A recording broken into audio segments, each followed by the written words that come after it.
Hello students, आपका एक बार से फिर से स्वागत है आपके अपने चैनल राज क्लासेस फतेहपुर में। मैं हूं आपका राज सर। पिछले वीडियो में 10.2 से रिलेटेड थ्योरी बताई थी, जिसके अंदर कुछ एग्जांपल्स द्वारा मैंने समझाया था कि रेखा के समीकरण किस किस तरीके से होते हैं। तो मैंने आपको बताया था कि रेखा के समीकरण 5 प्रकार के होते हैं। अब हम उसी चैप्टर नंबर 10.2 के कुछ क्वेश्चंस हल करेंगे और हम देखेंगे कि उन जो 5 नियम थे, जो 5 इक्वेशंस थी, उस इक्वेशंस को कैसे काम में लिया जाता है। तो आज हम शुरू करेंगे 10.2 के प्रश्नोत्तर। तो सबसे पहला 10.2 के पर हम विचार करते हैं। तो सबसे पहला प्रश्न है अपने पास प्रश्नावली 10.2 से एक्स अक्ष और वाई अक्ष के समीकरण लिखिए। एक्स अक्ष और वाई अक्ष के समीकरण लिखिए। तो देखिए, ये जो अपनी एक्सेस होती है कुछ इस प्रकार से, ये मान लीजिए ये है और ये, यहां हम बात करें तो ये एक्स एक्सिस कहलाती है और ये कहलाती है वाई एक्सिस। ये दोनों एक्सिस है आपके सामने। ये होता है यहाँ 0 मूल बिंदु। अब एक विशेष बात आपको बता देना चाहूंगा कि जो एक्स एक्स है इस पर वाई का मान क्या होता है। यहाँ वाई का मान क्या है 0, यहाँ वाई का मान क्या है 0, यहाँ वाई का मान क्या है 0, यहाँ वाई का मान क्या है 0। तो एक्स एक्स पर हमेशा y का मान क्या होता है 0, इसलिए एक्स एक्स की समीकरण होती है y बराबर 0। ये लो सीधा, आप डायरेक्ट याद रख सकते हो। एक्स एक्स की समीकरण होती है y बराबर 0, या दूसरे शब्दों में कहें एक्स एक्स के समीकरण को हम अगर ज्ञात करना चाहें, एक्स एक्स पर y द्वारा काटा गया अंतःखंड कितना होता है। एक्स एक्स पर y द्वारा अंतःखंड काटा गया c। आपको एक सूत्र बताया था मैंने कि अंतःखंड और ढाल अंतःखंड रूप, उसके y अक्ष द्वारा काटा गया अंतःखंड दिया होता है और ढाल दी गई है। ढाल m और y द्वारा अंतःखंड काटा गया है c। तो y द्वारा अगर काटा गया अंतःखंड c है तो c की वैल्यू यहाँ 0 है और ढाल m है, m बराबर होता है tan थीटा। x अक्ष पर थीटा का मान होता है 0, इसलिए tan 0 का मान 0। तो y बराबर mx प्लस c, तो y बराबर m का मान 0, c का मान 0। वैसे साधारण रूप से भी आप ध्यान में रख सकते हैं कि एक्स अक्ष का समीकरण y बराबर 0 होता है।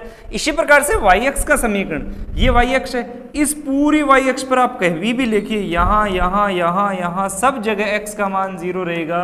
तो y अक्ष का सीधा समीकरण होता है x बराबर 0। तो x अक्ष का समीकरण हमेशा याद रखना है y बराबर 0 और y अक्ष का समीकरण होता है x बराबर 0। ऑलराइट, तो इस तरीके से हम ज्ञात कर सकते हैं। नेक्स्ट क्वेश्चन की ओर बढ़ते हैं।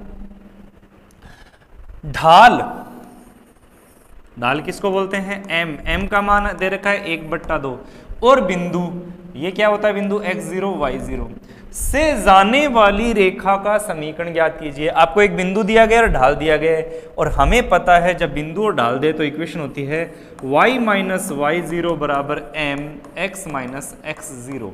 y माइनस y0 का मान कितना है, y0 का मान देखो कितना है 3 बराबर m का मान कितना है 1/2, x माइनस x0, x0 का मान कितना है -4।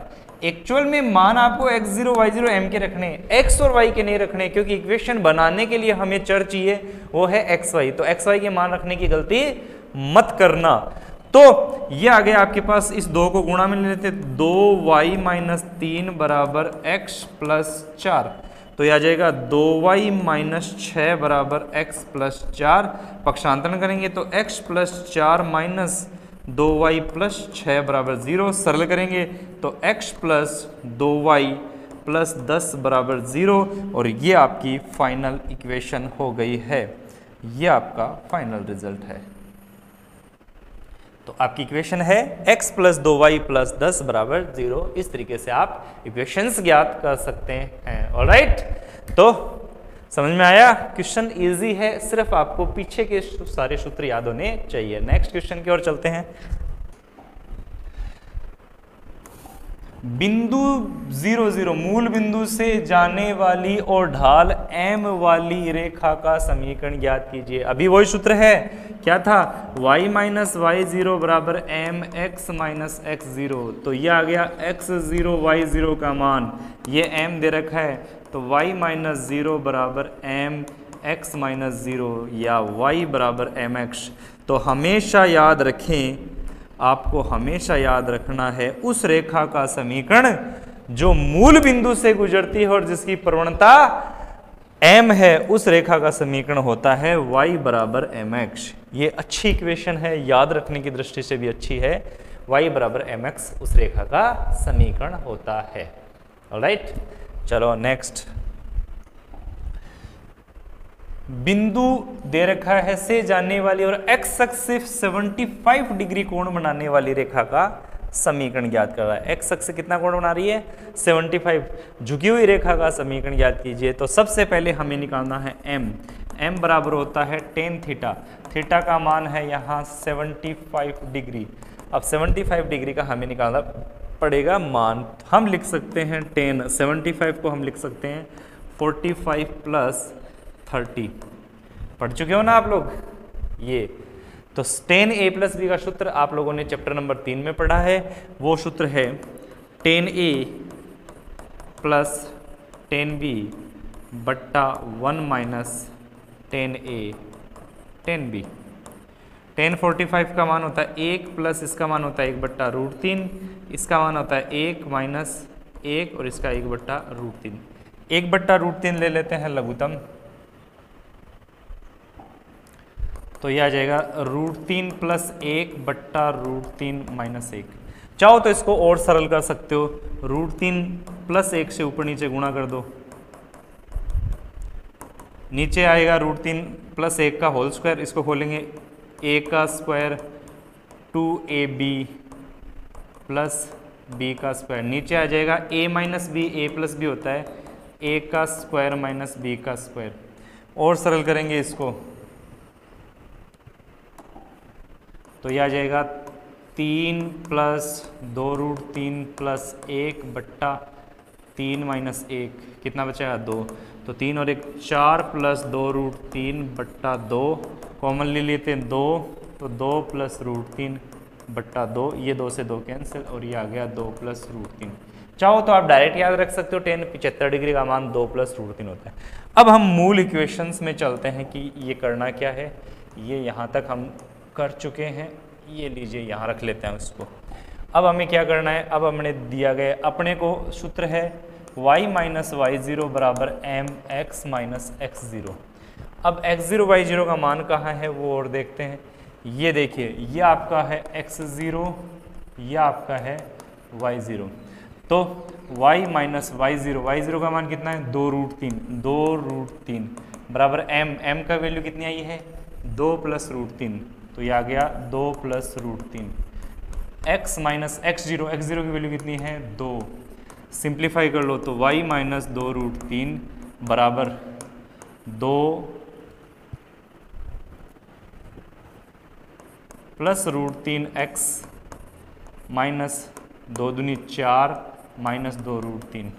सिंप्लीफाई कर लो, सबको उधर भेज दो, तो 2 प्लस √3x माइनस y, ये 2√3 से 2√3 कैंसिल हो जाएगा, -4 बराबर 0। ये आपका फाइनल आंसर है। तो इस तरीके से आप आंसर निकाल सकते हो। तो आपको दो ही चीज़ चाहिए, एक तो प्रवणता और एक बिंदु। अगर बिंदु प्रवणता रूप है तो ढाल बिंदु रूप है तो इस तरीके से आप मान ज्ञात कर सकते हो। ऑलराइट, नेक्स्ट क्वेश्चन की ओर चलते हैं। मूल बिंदु के बाईं ओर x को 3 इकाई दूरी पर प्रतिच्छेद करने, चलो रेखाएं बनाते हैं हम। एक ये मूल बिंदु के बाईं ओर, तो मूल बिंदु के बाईं ओर 3 इकाई पर, तो x अक्ष को 3 इकाई पर काटती है, तो यहाँ आएगा -30। ठीक है, x अक्ष को 3 इकाई पर काटती है। देखो साफ साफ लिखा है 3 इकाई कहाँ काटती है, x अक्ष को। ये x अक्ष, ये 3 इकाई।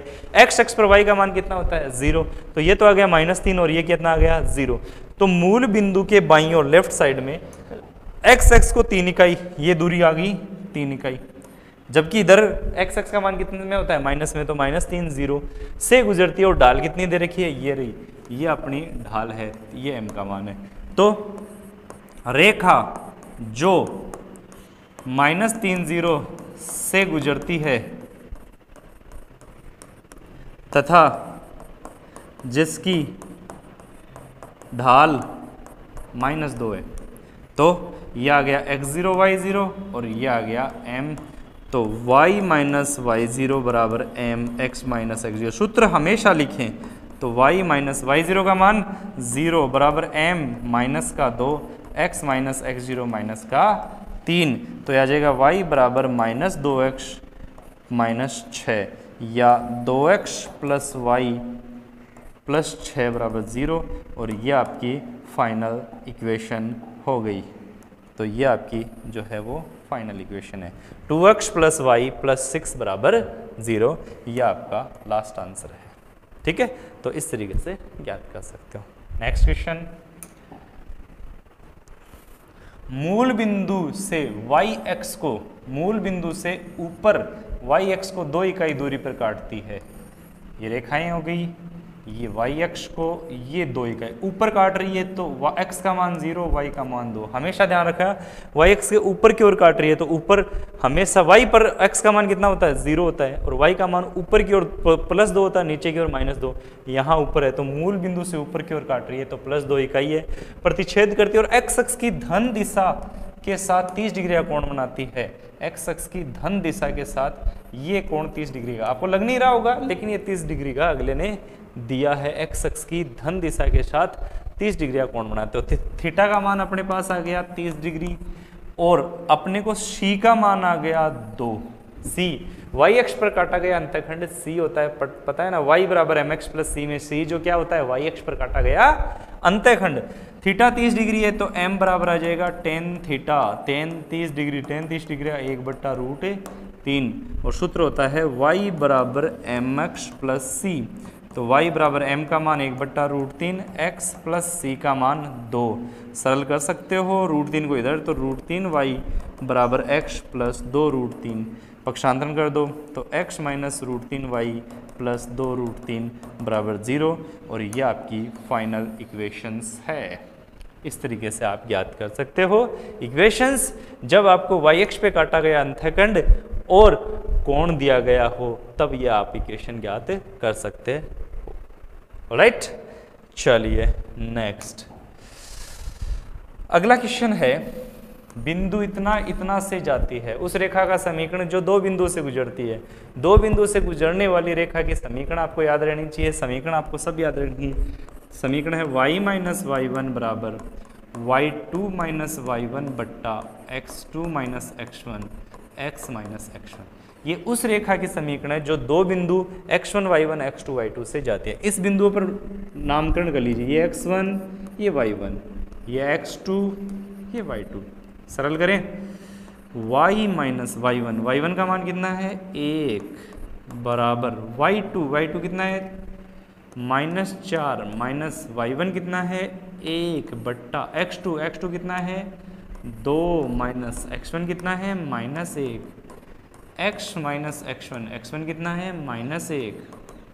इस तरीके से सारे मान रख दो, तो यह आ गया भैया जी y माइनस 1 बराबर माइनस के 5 बट्टा माइनस माइनस प्लस 2 प्लस 1, और ये x प्लस 1, तो यह आ जाएगा y माइनस 1 बराबर -5 बट्टा 3 x प्लस 1।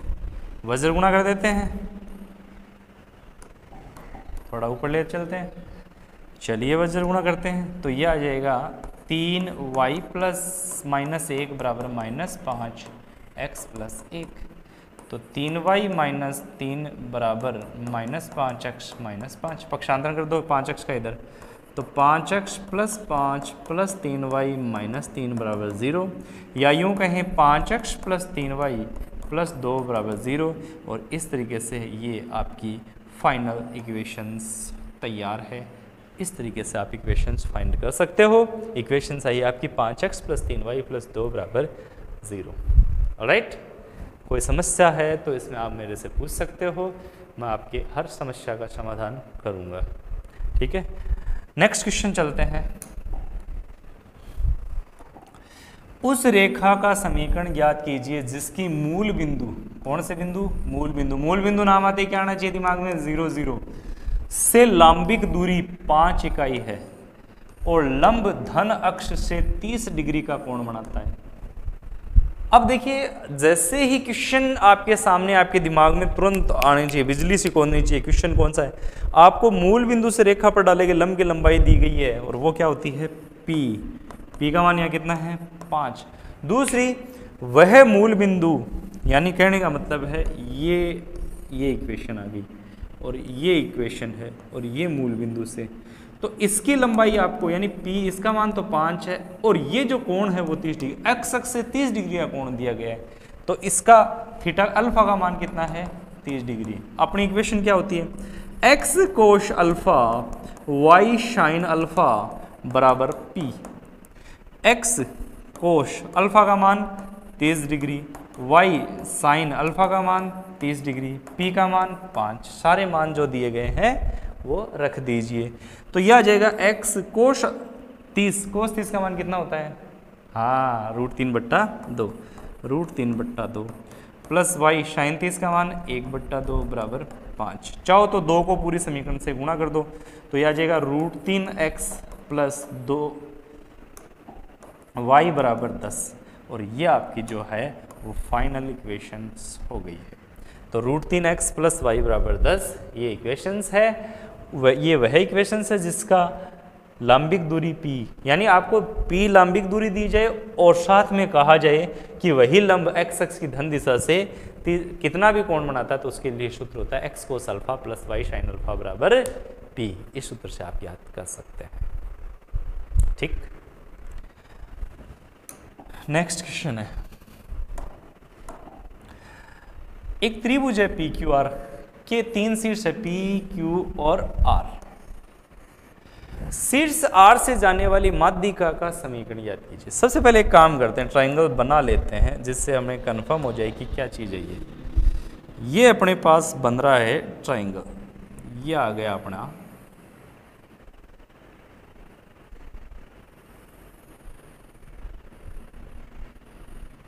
ट्रायंगल।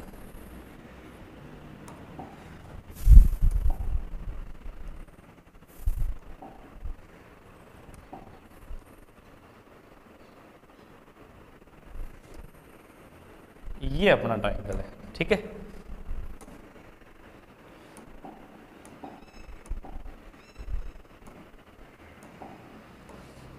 ये अपना ट्रायंगल है। अब देखिए इसने क्या कहा है, इसके शीर्ष है अपने पास P 2,1 Q -2 3 R 4 5। अब इसने कहा है कि शीर्ष R से जाने वाली माध्यिका, माध्यिका ये होती है,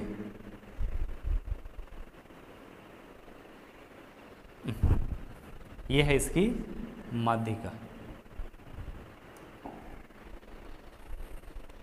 माध्यिका की विशेष बात होती है कि वो मध्य बिंदु पर जाते हैं, पी क्यू आर, ये मान लीजिए n है, तो जो n है वो क्या है, वो पी क्यू का मध्य बिंदु है।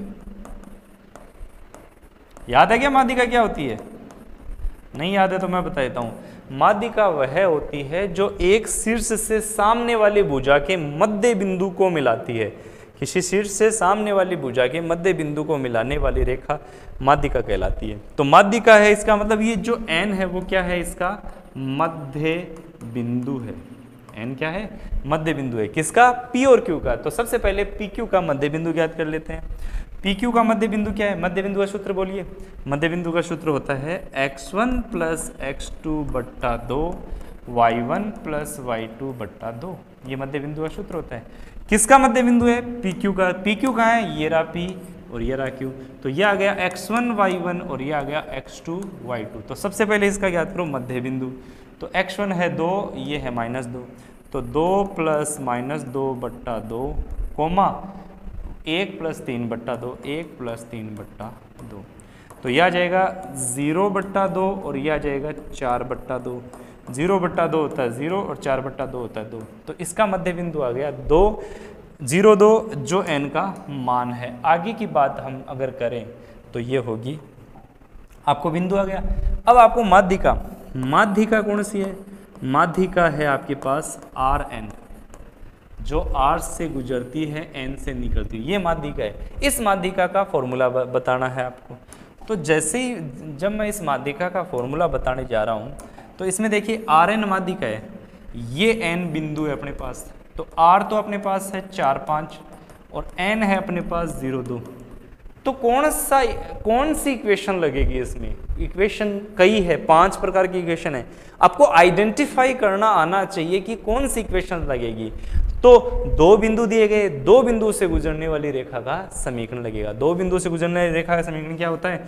दो बिंदु से गुजरने वाली रेखा का समीकरण होता है y माइनस y1 बराबर y2 माइनस y1 बट्टा x2 minus x1 x minus x1। लगाएं सूत्र? चलो ऊपर कर देते हैं इसको और सूत्र लगाते हैं।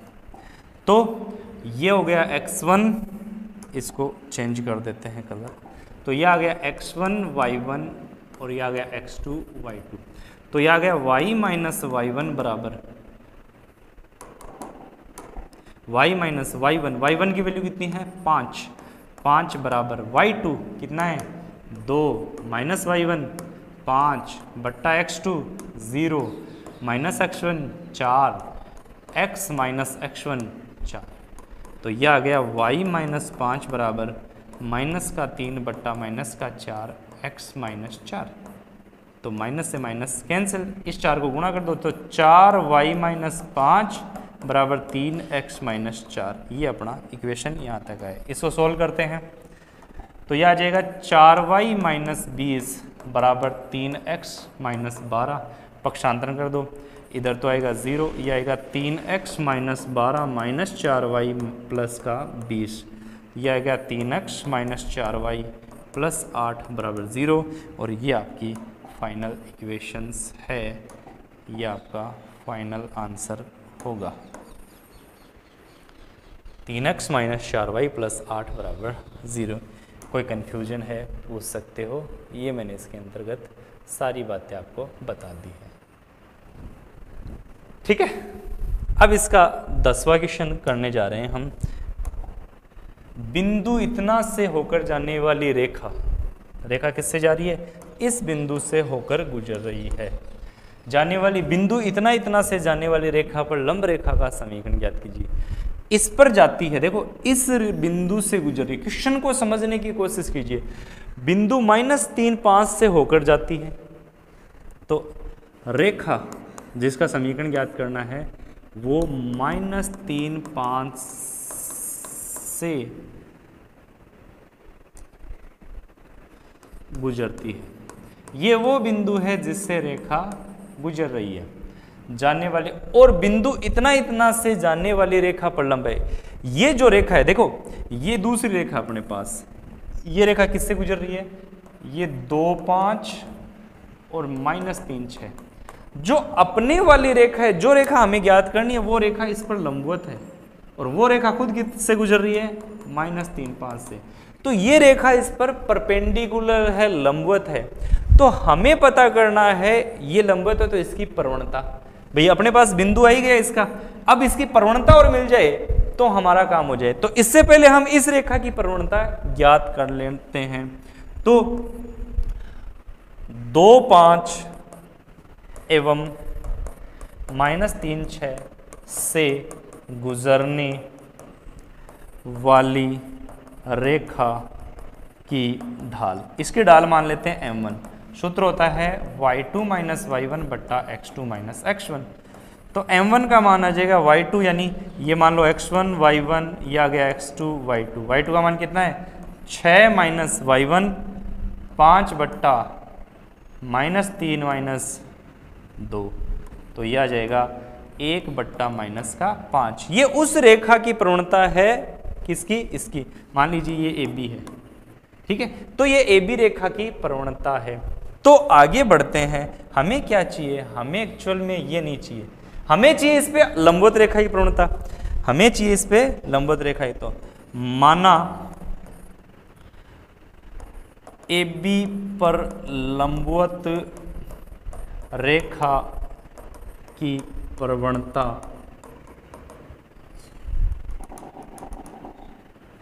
की ढाल m2 है। इसकी ढाल क्या है? m2 है। m1 किसकी ढाल है? AB, और AB की लंबवत रेखा, यानी ये जो देख रही है रेखा, इसको L मान लेते हैं। तो रेखा L की ढाल m2 है। तो m1 m2 बराबर क्या आ जाएगा? -1। दो रेखाओं के लंबवत होने की कंडीशन क्या होती है? उन रेखाओं की प्रवणताओं का गुणनफल -1 होता है। 10.1 चैप्टर में पढ़ चुके हैं। समांतर होने के लिए दोनों बराबर होती है और लंबवत होने पर दोनों के गुणनफल का मान 1 होता है, ठीक है। तो m1 m2 बराबर -1, m1 का मान कितना है माइनस का 1/5, m2 ज्ञात करना है बराबर -1, तो m2 बराबर आ जाएगा -1 इंटू 5/-1 कट गया तो ये आ गया 5, तो m2 का मान 5 आ गया। अपना काम हो चुका है। कैसे पता चला अपना काम हो चुका है? अपना काम इसलिए पता चला कि अपने को वो सारी चीज़ें मिल चुकी है जो जो हमें चाहिए। क्या क्या हमें चाहिए? देखिए, अपने को बिंदु दे रखा है, तो रेखा किससे गुजरती है? रेखा -3,5 से गुजरती है, -3,5 से गुजरती है। रेखा की ढाल कितनी है? 5, तो सूत्र होता है y - y0 बराबर m x - x0, तो y - y0 ये x0 ये y0, कितना है y0? 5 बराबर m कितना है? 5, x - x0 कितना है? -3, तो यह आ जाएगा y - 5 बराबर 5 x माइनस प्लस 5 दिए 15, सबको इधर ले जाओ, तो 5x - y प्लस 5 प्लस 15 बराबर 0, यह आ गया 5x - y प्लस 20 बराबर 0, और ये आपकी फाइनल इक्वेशंस है। तो इस तरीके से आप इक्वेशंस याद कर सकते हैं। यानी आपको दिया गया था एक बिंदु से जाने वाली रेखा और इन दोनों बिंदु से जाने वाली रेखा के लंबवत, तो इन दोनों से जाने वाली रेखा है लंबवत। तो हमें क्या चाहिए? एक बिंदु दिया गया तो दूसरी प्रवणता निकल जाए तो अपना काम है। 2 बिंदुओं से गुजरने वाली रेखा की प्रवणता निकाल दी हमने, और साथ में हमने निकाल लिया कि उसके लंबवत रेखा की प्रवणता, क्योंकि अगर एक रेखा की प्रवणता हो तो उसके लंबवत रेखा की प्रवणता में रिलेशन होता है m1 m2 बराबर -1, उसके आधार पर हम ज्ञात कर सकते हैं। उस रेखा की प्रवणता आ गई और दिया गया बिंदु है, तो अपना काम हो गया y - y0 बराबर m x - x0। तो इस तरीके से हम इसके क्वेश्चन सोल्व कर सकते हैं। इसके आगे क्वेश्चन सोल्व करके देखिए, और इसके आगे क्वेश्चन आपको नेक्स्ट वीडियोज़ में बताऊँगा। उतने टाइम के लिए धन्यवाद। अगर आप मेरे चैनल पर नए हैं तो एक बार सब्सक्राइब जरूर कर दीजिए। Thank you very much.